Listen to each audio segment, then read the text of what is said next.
नमस्कार, मॅक्स महाराष्ट्राच्या विशेष बुलेटिनमध्ये आपलं स्वागत. आजच्या विशेष बुलेटिनमध्ये कोरोनाचा विळखा हा देशामध्ये दिवसागणिक वाढत चाललेला आहे. देशात कोरोनामुळे मृतांची संख्या ही 8,000च्या पुढे गेलेली आहे. गेल्या 24 तासात 388 जणांचा मृत्यू झाला आहे. तर गेल्या 24 तासामध्ये सर्वाधिक रुग्णांची नोंद देखील झालेली आहे. 12,375 एका दिवसात कोरोना रुग्णांची नोंद झालेली आहे. यासह आपण आंतरराष्ट्रीय राष्ट्रीय बातम्यांचा आढावा घेणार आहोत. सुरुवात करणार आहोत आजच्या सर्वात मोठ्या हेडलाईनपासून.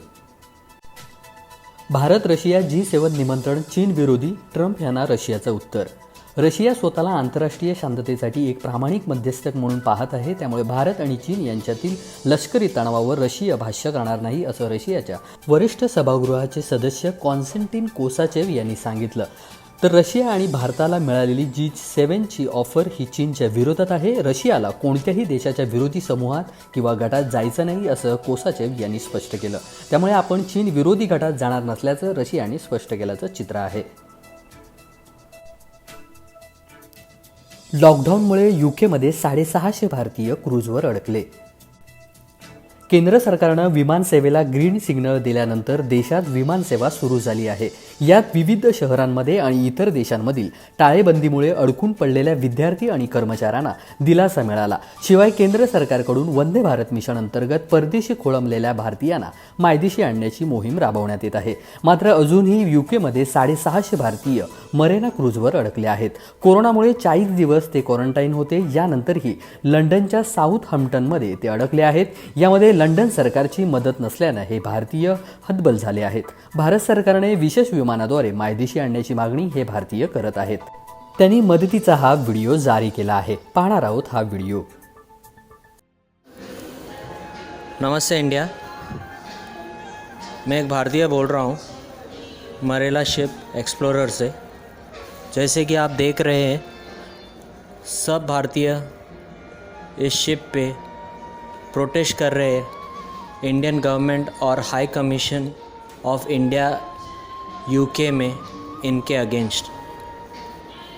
अब प्रोटेस्ट इसके लिए है कि हम पिछले 3 महीने से शिप पर है, जिसमें हमने 45 डेज़ आइसोलेशन किया था और ऑलमोस्ट 90 डेज़ एट सी है. अब हमारी कंपनी मरेला और अपोलो ने इतनी कोशिश की चार्टर फ़्लाइट से हमें घर भेजने के लिए. 3 बार हमें डेट दी गई थी, लेकिन last minute high commission of India के द्वारा डॉक्यूमेंट रिक्वायरमेंट जो चेंज होते हैं, उसके कारण हमें हमारा फ़्लाइट कैंसिल करना पड़ा. अब ये कैंसलेशन में हमारे क्रू इतने डिप्रेस होते हैं. जब भी उन्हें डेट दी जाती है, उन्हें वो आशा रहती है कि आज घर जाएंगे, उनके प्यारे फैमिली मेम्बर्स के साथ रहेंगे, लेकिन वो आशा पे हमेशा पानी फेर दिया जाता है. अब इतने डिप्रेस है कि कोई तो कैबिन से बाहर नहीं आते, खाना खाने को नहीं आते, तो सब डिप्रेशन में चले गए. तो हमारी इंडियन गवर्नमेंट और high commission of India UK से रिक्वेस्ट है कि जल्द से जल्द हमें इंडिया भेज दे. हमारे शिप पे इतने डिफरेंट नेशनैलिटीज़ थे जो सब अब चले गए अपने अपने देश. उनको देखकर हमें ऐसा फ़ील होता है कि हमें यहाँ पे छोड़ दिया गया है. तो हमारी कंपनी इतनी कोशिश करती है, तो क्यों पता नहीं क्या हो रहा है, हमें यहाँ पे छोड़ दिया गया है. तो हम लोग please please please Indian government और high commission of India UK से दरख्वास्त करते हैं कि प्लीज़ हमें घर भेज दो, प्लीज़ हमें घर भेज दो. जैसे कि आप देख रहे हैं, सब लोग बैनर लेके खड़े, वो हम उनकी इमोशंस बता रहे हैं. आज भी शिप पे इतने लोग हैं जिनके फैमिली से किसके फैमिली से किसके डैड गुज़र गए, किसकी माँ गुज़र गई है, किसका भाई गुज़र गया है, तो किसका बेटा बीमार है. उन सबको इतनी प्रॉब्लम है कि वो अपने घर जाके उनके फैमिली मेम्बर्स के साथ लास्ट रिस्पेक्ट भी नहीं दे सकते. तो प्लीज़ मेरी ये गुजारिश है इंडियन गवर्नमेंट और Indian high commission in UK में कि हमें प्लीज़ घर भेज दो, प्लीज़ घर भेज दो. हमारी कंपनी ने हमारी बहुत अच्छी तरह से देखभाल की है. बहुत अच्छी तरह से कि हम उनके बहुत शुक्रगुजार हैं। तो अभी हमें एक लास्ट डेट दी गई है 14 जून, जो अभी 3 दिन में है। तो हमारी please please please request accept कर लो और हमें घर भेज दो। और मुझे पूरा भरोसा है मेरे भारत देश पे और मेरे भारत गवर्नमेंट पे कि मुझे और मेरे दोस्तों को जल्द से जल्द इंडिया वापस लेके जाएगी। थैंक यू, धन्यवाद, जय हिंद। लडाख तणाव, पंतप्रधान मोदींनी दोन्ही देशांमधील वाढत्या द्विपक्षीय संबंधावर चर्चा. कोरोनाचे संकट आणि पूर्व लडाखमध्ये सीमेवर भारत चीनमध्ये तणाव असताना पंतप्रधान नरेंद्र मोदींनी चीनच्या 2 जवळच्या मित्र देशांच्या अध्यक्षांशी फोनवरून चर्चा केली. पंतप्रधान मोदींनी मंगळवारी फिलिपाईन्सचे अध्यक्ष रोद्रिगो दुथर्ते आणि बुधवारी कंबोडियाचे अध्यक्ष हुन सेन यांच्याशी कोरोनासह विविध मुद्द्यांवरती चर्चा केली. लडाखमध्ये 1 महिन्याहून अधिक काळापासून तणाव आहे. या पार्श्वभूमीवर ही चर्चा महत्त्वाची मानली जाते. चीनच्या धमक्यांना घाबरणार नाही, ऑस्ट्रेलियाच्या पंतप्रधानांनी दिला इशारा.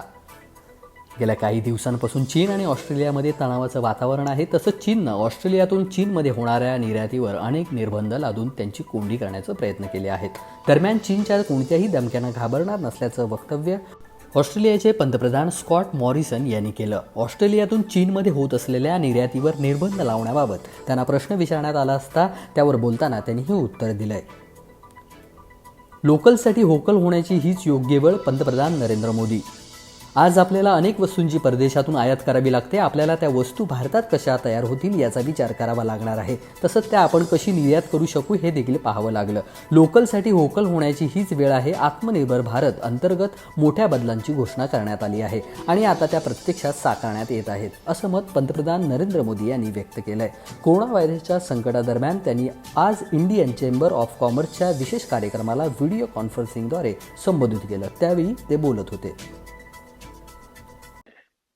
साथियों, लोकल प्रोडक्ट्स के लिए जिस क्लस्टर बेस्ड अप्रोच को भारत में बढ़ावा दिया जा रहा है, उसमें भी सभी के लिए अवसर भी मौजूद है. जिन जिलों, जिन ब्लॉक्स में जो पैदा होता है, वहीं आसपास इनसे जुड़े क्लस्टर विकसित किए जाएंगे. जैसे पश्चिम बंगाल में जूट किसानों के लिए पास में ही जूट आधारित उद्योगों को और मजबूती दी जाएगी.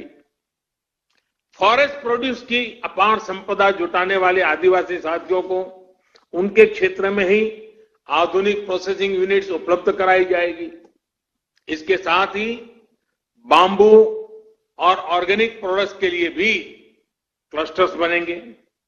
सिक्किम की तरह पूरा नॉर्थ ईस्ट ऑर्गेनिक खेती के लिए बहुत बड़ा हब बन सकता है, ऑर्गेनिक कैपिटल बन सकता है. आईसीसी के साथ जुड़े आप सभी व्यापारी अगर ठान ले तो नॉर्थ ईस्ट में ऑर्गेनिक फार्मिंग बहुत बड़ा आंदोलन बन सकता है. आप उसकी ग्लोबल पहचान बना सकते हैं. आप अगर चाहें तो ऑर्गेनिक प्रोडक्ट को लेकर के ग्लोबल मार्केट पर छा सकते हैं. साथियों, आप सभी नॉर्थ ईस्ट, पूर्वी भारत में इतने दशकों से काम कर रहे हैं. सरकार ने जो तमाम कदम उठाए हैं, इनका बहुत बड़ा लाभ ईस्ट और नॉर्थ ईस्ट के लोगों को होगा. मैं समझता हूं कि कोलकाता भी खुद फिर से एक बहुत बड़ा लीडर बन सकता है. अपने पुराने गौरव से प्रेरणा लेते हुए भविष्य में कोलकाता पूरे क्षेत्र के विकास का नेतृत्व कर सकता है. आपसे बेहतर और कौन जानता है कि जब श्रमिक पूर्व के, संपत्ति पूर्व की, संसाधन पूर्व के, तो इस क्षेत्र का विकास कितनी तेज गति से हो सकता है. साथियों, 5 साल बाद यानी वर्ष 2025 में आपकी संस्था अपने 100 वर्ष पूरे करने जा रही है. वहीं वर्ष 2022 में देश की आजादी के 75 वर्ष पूरे होने जा रहे हैं। ये आपकी संस्था के लिए, आपके प्रत्येक सदस्य के लिए, आपकी कोई भी औद्योगिक इकाई हो या व्यापारिक इकाई हो, बेहतरीन समय है एक बड़ा संकल्प लेने का। मेरा आपसे आग्रह है कि आत्मनिर्भर भारत अभियान को चरितार्थ करने के लिए आईसीसी भी अपने स्तर पर 50-100 नए लक्ष्य तय करेंगे। ये लक्ष्य संस्था के भी हो, इससे जुड़े हर उद्योग और व्यापारिक इकाई के भी हो और हर व्यक्ति के भी हो। आप जितना अपने लक्ष्य की ओर आगे बढ़ेंगे, उतना ही ये अभियान पूर्वी भारत में, नॉर्थ ईस्ट में आगे बढ़ेगा, जो देश को भी आगे ले जाएगा। लॉकडाऊनमुळे दुबईत अडकले कर्मचारी या कंपनीने पाठवली स्पेशल विमानं।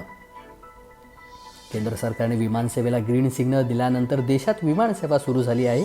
यात विविध शहरांमध्ये आणि इतर देशांमधील टाळेबंदीमुळे अडकून पडलेल्या विद्यार्थी आणि कर्मचाऱ्यांना दिलासा मिळाली। शिवाय केंद्र सरकारकडून वंदे भारत मिशन अंतर्गत परदेशी खोळंबलेल्या भारतीयांना मायदेशी आणण्याची मोहीम राबवण्यात येत आहे।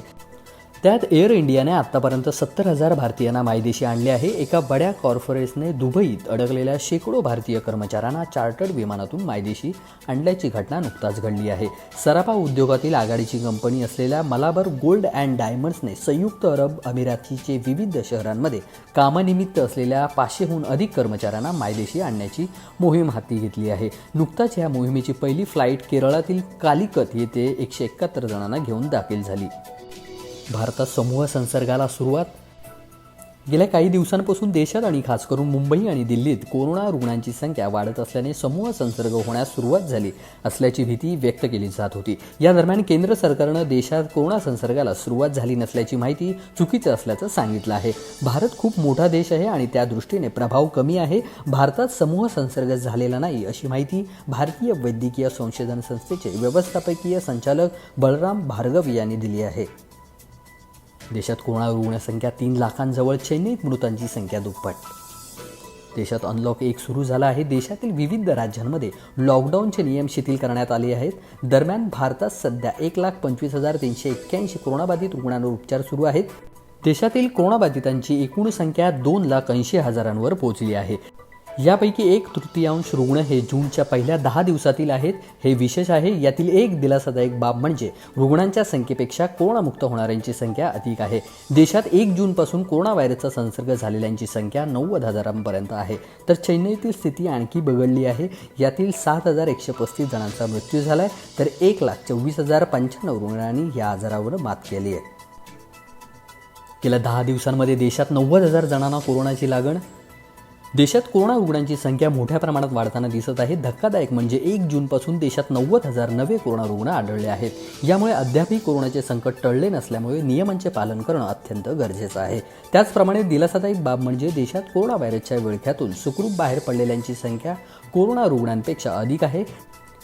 सध्या भारतात कोरोना रुग्णांची संख्या जवळपास 2,80,000वर पोहोचली आहे। सलग 5व्या दिवशी पेट्रोल डिझेलच्या दरात वाढ। येत्या काही दिवसांमध्ये देशात आणखी महागाई वाढण्याची शक्यता वर्तवण्यात येत आहे। तेल मार्केटिंग कंपन्यांनी सलग 5व्या दिवशी पेट्रोल आणि डिझेलच्या दरात वाढ केली आहे। गुरुवारी दिल्लीत पेट्रोलच्या दरात 60 पैशांनी वाढ झाली असून पेट्रोलचे दर 74 रुपये प्रति लिटर पोहोचले आहेत, तर दुसरीकडे डिझेलचे दर देखील 60 पैशांनी वाढले आहेत। त्याचप्रमाणे गेल्या 5 दिवसांपासून पेट्रोल 2.74 रुपये प्रति लिटर आणि डिझेल 2.83 रुपये प्रति लिटर प्रमाणे वाढले आहे। राहुल गांधींना भाजपचं प्रत्युत्तर। काँग्रेस नेते राहुल गांधी यांनी चीनच्या लडाखमधील कथित घुसखोरी प्रकरणी पंतप्रधान नरेंद्र मोदींवर टीका केली आहे। चीननं देशात प्रवेश करून लडाखमधील भाग काबीज केला आहे। हे घडत असताना पंतप्रधान नरेंद्र मोदी मात्र शांत बसले आहेत असं ट्विट काँग्रेस नेते राहुल गांधी यांनी केलं आहे। त्याला उत्तर देताना केंद्रीय मंत्री रविशंकर प्रसाद यांनी म्हटलंय, आम्हाला हा वाद शांततेनं सोडवायचा आहे, पण हे लक्षात घ्यायला हवं की आजचा भारत हा 2020चा भारत आहे, 1962चा नाही। आजचा भारत हा नरेंद्र मोदी यांच्यासारख्या खंबीर नेत्याचा आहे, काँग्रेस नेत्यांचा नाही। राज्यात मान्सूनचं आगमन पुढील 48 तासात महाराष्ट्रातील बऱ्याच भागात पावसाची शक्यता. सर्वजण वाट पाहत असलेला मान्सून अखेर आज महाराष्ट्रात दाखल झाला आहे. आज गोवा, दक्षिण कोकण, मराठवाडा आणि मध्य महाराष्ट्रातील काही भागात मान्सूनच्या पावसाने हजेरी लावली. उद्धव ठाकरे आणि शरद पवारांची पार पडली महत्त्वाची बैठक. या मुद्द्यांवरती झाली चर्चा. मुंबईतील बाळासाहेब ठाकरे राष्ट्रीय स्मारकात आज मुख्यमंत्री उद्धव ठाकरे, राष्ट्रवादी काँग्रेसचे अध्यक्ष शरद पवार, उपमुख्यमंत्री अजित पवार, रायगड जिल्ह्याचे पालकमंत्री आदिती तटकरे, रायगडचे खासदार सुनील तटकरे यांच्या उपस्थितीत महत्त्वाची बैठक झाली. या बैठकीत निसर्ग चक्रीवादळानं केलेल्या नुकसानीबद्दल आढावा घेण्यात आला. राज्यातील कोरोनाबाधितांच्या संख्येत मोठी वाढ. बुधवारी 3,254 रुग्णांची नोंद. बुधवारी पुन्हा एकदा राज्यातील कोरोनाबाधितांच्या संख्येत मोठी वाढ झाली आहे. बुधवारी 3,254 रुग्णांची नोंद करण्यात आली असून त्यानंतर राज्यातील कोरोनाबाधितांची एकूण संख्या 94,041 इतकी झाली असल्याची माहिती आरोग्यमंत्री राजेश टोपे यांनी दिली आहे. तर 149 जणांचा कोरोनामुळे मृत्यू झाल्याची माहितीही समोर आली आहे. दरम्यान एक दिलासादायक बाब म्हणजे बुधवारी 1,879 रुग्णांना उपचारानंतर रुग्णालयातून घरी सोडण्यात आलं आहे. त्यानंतर आत्तापर्यंत उपचारानंतर घरी सोडण्यात आलेल्यांची संख्या ही 44,517 वर पोहोचली आहे. सध्या राज्यात 46,047 ॲक्टिव्ह केसेस असून आत्तापर्यंत 44,517 जणांना कोरोनावर मात केली आहे. मुंबईत 3 वर्षाचा मुलगा नाल्यात पडून बेपत्ता. मुंबईत घाटकोपरमध्ये सावित्रीबाई फुले नगरमध्ये लक्ष्मीबाग नाल्यात 3 वर्षाचा लहान मुलगा पडल्याची घटना घडली आहे. सकाळी 11 ते 11:30च्या सुमारास ही दुर्घटना घडली. वसाहतीच्या मागील बाजूस हा नाळा आहे. अग्निशामक दलाचे जवान तसेच स्थानिकांच्या मदतीने या मुलाचा शोध घेण्याचं काम सुरू आहे. हा मुलगा नाळ्यात पडल्यानंतर त्याला वाचवण्यासाठी त्याच्या आईनेही नाळ्यात उडी घेतली होती. आईला वाचवण्यात यश आलं असून तिला सुखरूप बाहेर काढण्यात आलं आहे. नाळ्याच्या शेजारी राहणाऱ्या लोकांनी आपल्या लहान मुलांवर लक्ष ठेवावे, त्यांची काळजी घ्यावी. लहान मुलांना नाळ्याच्या कडेला जाऊ देऊ नये. विशेषतः मुसळधार पावसात अधिक दक्षता बाळगावी असं आवाहन करण्यात आलं आहे. मुंबईत कंटेनमेंट झोनची संख्या 700 पार. मुंबईनं कोरोना रुग्णांची संख्या वाढतीच आहे. कोरोना रुग्णांच्या संख्येत मुंबईनं चीनलाही मागं टाकलं आहे. शहरात आता 50,000च्या वर कोरोनाचे रुग्ण आहेत. मुंबईत कोरोनाचा प्रसार रोखण्यासाठी महानगरपालिका आणि प्रशासनानं कंबर कसली आहे. कोरोना रुग्णांची वाढती संख्या असलेल्या भागात पालिकेनं कंटेनमेंट झोन म्हणून जाहीर केलं आहे. मुंबईतील 24 विभागात एकूण 798 कंटेनमेंट झोन आहेत. या झोनमधील 4,588 इमारतींना सील करण्यात आलं आहे. तर मुंबईतील एकूण लोकसंख्येपैकी 40% लोक कंटेनमेंट झोनमध्ये राहत आहेत. कोकणातील वादळग्रस्तांना मदत नाही, माजी मुख्यमंत्री फडणवीस यांची टीका.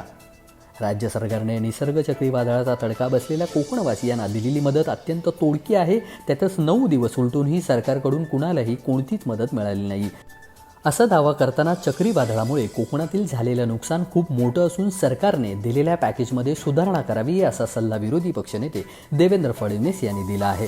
विरोधी पक्षनेते देवेंद्र फडणवीस यांनी आज रायगड जिल्ह्यातील निसर्ग चक्रीवादळाने तडाखा बसलेल्या गावाची पाहणी केली. यावेळी त्यांनी तेथील निवारा केंद्रांना भेटी देऊन स्थानिकांच्या व्यथा जाणून घेतल्या.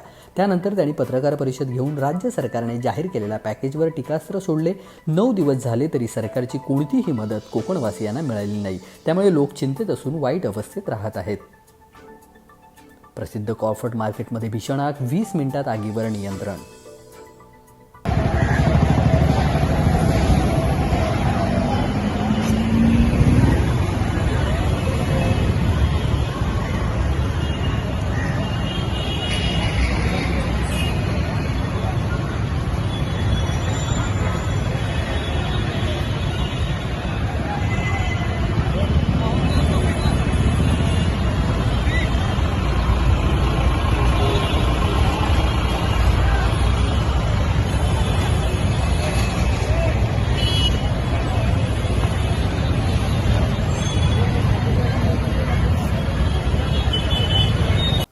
कोकण दौऱ्यामुळे फडणवीसांच्या ज्ञानात भर पडेल, शरद पवार यांची बोथरी टीका. राष्ट्रवादी काँग्रेसचे अध्यक्ष शरद पवार यांनी विरोधी पक्षनेते देवेंद्र फडणवीस यांच्या कोकण दौऱ्यावरून त्यांच्यावर टीका केली आहे. मी बारामतीसारख्या दुष्काळी भागातून येतो. देवेंद्र फडणवीस हे विदर्भातून येतात.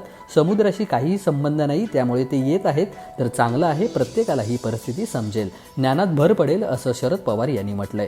कोकण दौऱ्याच्या पार्श्वभूमीवर घेतलेल्या पत्रकार परिषदेत ते बोलत होते. कोकणवासियांच्या अपेक्षा पूर्ण होतील हे लक्षात घेऊ मुख्यमंत्री सतत माहिती घेत आहेत. तसंच पालकमंत्री काम करत आहेत, यातून काहीतरी होईल, एका दिवसात प्रश्न सुटणार नाही, लोकांनी धीर सोडला नाही, ते कामाला लागले आहेत. राज्यातील यंत्रणा संकटग्रस्तांच्या मागे उभी आहे. उद्या मुख्यमंत्र्यांबरोबर बैठक होईल, त्यानंतर गरज असेल तर केंद्राशी पण चर्चा करू. मुख्यमंत्री हे प्रश्न घेऊन केंद्राकडे जातील. पर्यटन क्षेत्रासाठी वेगळी अधिकची मदत करण्याची गरज आहे, त्याबाबतही सरकारला सांगू, असं पवार यावेळी म्हणाले. जयंत पाटील विधान परिषदेची ऑफर घेऊन आले नव्हते. राजू शेट्टी. मंत्री जयंत पाटील हे आमच्या घरी आलेले होते. माझ्या आईंची तब्येत थोडीशी नादुरुस्त होती म्हणून त्यांची विचारपूस करायला या नात्यानं ते आलेले होते आणि त्याच काळामध्ये थोड्याशा अनौपचारिक चर्चा गप्पा झाल्या आणि त्याच्यामध्ये बोलता बोलता ते म्हणाले की विधान परिषदेच्या निवडणुकीच्या वेळी स्वाभिमानी पक्षानं जो एक मेल पाठवलेला होता, लोकसभेच्या वेळी जी चर्चा झाली होती, जो समझोता झाला होता, त्या समझोत्यानुसार एक जागा विधान परिषदेची मागणी केली होती. त्या संदर्भात त्यावेळी काही निर्णय आम्हाला घेता आला नाही, परंतु लवकरच पवारसाहेब कोकणच्या दौऱ्यातून मुंबईला परत आल्यानंतर त्यांच्या संदर्भात एक बैठक घेऊन त्या संदर्भात काहीतरी निर्णय करण्याचा प्रयत्न करू असं ते बोलले. मला असं वाटतं की त्या आठवड्याभरामध्ये कदाचित पवारसाहेबांच्यावर बैठक होईल आणि त्या संदर्भामध्ये होय का नाही याच्या संदर्भातला निर्णय होईल. सर, मला सांगा की राष्ट्रवादीचा हा जो प्रस्ताव आहे तो तुम्ही स्वीकारणार का, आणि जर स्वीकारला तर राष्ट्रवादीच्या चिन्हावर स्वीकारणार की स्वाभिमानी शेतकरी संघटनेच्या चिन्हावर? एक तर राज्यपालांच्या कोट्यातून ज्यावेळी नियुक्ती होती त्यावेळी कुठल्या पक्षाचं त्याच्यावर शिक्का असायचं काही कारणच नाही. मुद्दा पक्षाचा नाही आहे.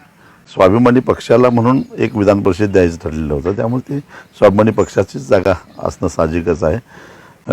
दुसरी गोष्ट, त्यांच्याकडून प्रस्ताव आला, शेवटी सरकारकडून राज्यपालाकडे तो प्रस्ताव जातो आणि सरकारकडून मग आघाडी म्हणून किंवा राष्ट्रवादी पक्ष कशा वाटण्यावर अजून आघाडीची बैठक झालेली नाही किंवा त्या संदर्भात काही चर्चा झाली नाही. त्यामुळे प्रस्ताव कसा येतो त्याच्यावर बरंचसं अवलंबून आहे. आल्यानंतर जोपर्यंत प्रस्ताव येत नाही तोपर्यंत कोण तिथं जाणार या संदर्भातला चर्चा करण्यात काय अर्थ नाही असं मला वाटतं. हे बुलेटिन तुम्हाला कसं वाटतं हे तुम्ही कमेंटच्या माध्यमातून कळवा आणि इतर अपडेट आणि घडामोडी पाहण्यासाठी तुम्ही मॅक्स मराठीची वेबसाईट, यूट्यूब, फेसबुक, ट्विटरला नक्की भेट द्या. धन्यवाद.